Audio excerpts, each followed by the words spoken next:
जी हाँ नाज़रीन, drama serial मुकद्दर का सितारा की नई आने वाली किस्में आप देखेंगे कि रज़ी की माँ रज़ी से कहेगी कि तुम्हें क्या ज़रूरत थी फैज़ान की हकीकत सफदर के सामने लाने की। वो उन बाप बेटे का मसला है और तुम क्या चाहते हो।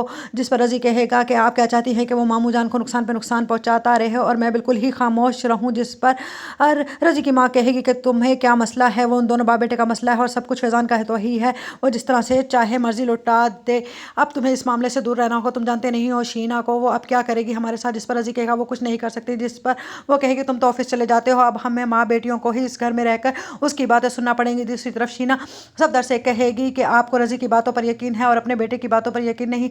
रज़ी तो जैसे दूध का धुला हुआ है ना, और रज़ी ही की बात पर आप यकीन करते आए हैं हमेशा से। जिस पर सफदर कहेगा हाँ मैं जानता हूँ, पहले तुम्हारा बेटा रमशा के पीछे था और अब इस तरह से चोरियां भी करने लगा है। मुझे लगता है कि ये तमाम रकम जो उसने ऑफिस से निकलवाई है वो रमशा ही के ऊपर लुटा दी है। अब भी वक्त है तुम अपने बेटे को समझा लो, वरना मैं उसे ऑफिस से बाहर निकाल खड़ा करूंगा।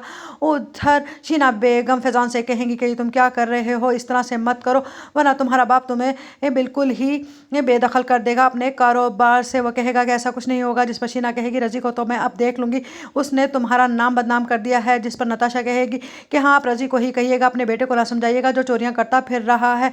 ये तमाम बातें फिजा सुन रही होगी और वो सुनते ही आकर हादिया से कहेगी कि हादिया आप ये सब कुछ क्या हो रहा है आपके घर में, आप मुझे बताती क्यों नहीं हैं, और ये फैज़ान भाई किस तरह की चोरियां कर रहे हैं और वो किस लड़की के पीछे लगे हुए हैं। जिस पर हादिया कहेगी तुम बिल्कुल ही खामोश रहो और ये हमारे घर का मसला है और हमारे ही घर में रहने दो। खबरदार जो ये बातें तुमने घर जाकर अम्मी अब्बू से की, वरना मुझसे बुरा कोई नहीं होगा।